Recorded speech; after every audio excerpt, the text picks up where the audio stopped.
இன்னைக்கு சித்திரை 1. அனைவருக்கும் தமிழ் புத்தாண்டு நல்வாழ்த்துக்கள்.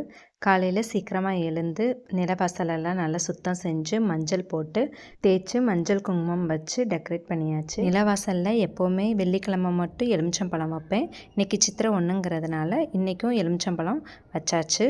நேற்று நைட்டே பூஜை ஜாமான் எல்லாத்தையுமே நல்லா வாஷ் பண்ணி காய வச்சு எடுத்துக்கிட்டேன். பூஜை ரூமெல்லாம் நல்லா க்ளீன் பண்ணிவிட்டு சாமியை நல்லா துணி வச்சு நல்லா தொடச்சி எடுத்து மஞ்சள் குங்குமம் இட்டு நைட்டே ரெடி பண்ணியாச்சு. அப்போ தான் நம்ம காலையில் மற்ற வேலைகளை செய்கிறதுக்கு ஈஸியாக இருக்கும். நிலைவாசல், ஹால், ரூம் எல்லா இடத்துலையுமே பஞ்சகவ்ய சாம்பிராணி தூபம் போட்டு அதுக்கப்புறமா விளக்கெல்லாம் ஏற்றி சாமி கும்பிட்டோம். பிரசாதத்துக்கு அவல் மட்டும்தான் ரெடி பண்ணியிருந்தேன், அதையும் வச்சாச்சு. ஹஸ்பண்ட் வந்ததும் சூடை ஏற்றி சாமி கும்பிட்டுட்டு அப்படியே கோயிலுக்கு போயிட்டு வரலாம் அப்படின்னு சொல்லி கிளம்பியாச்சு. முருகன் கோயிலுக்கு தான் போயிருந்தோம். ரொம்பவே கூட்டமாக இருந்தது. இந்த சேனலில் இந்த மாதிரி சின்ன சின்ன vlog வீடியோஸ்லாம் அப்லோட் பண்ணுவேன். பிடிச்சிருந்தா லைக் பண்ணுங்கள், ஷேர் பண்ணுங்கள், மறக்காமல் கமெண்ட் பண்ணுங்கள்.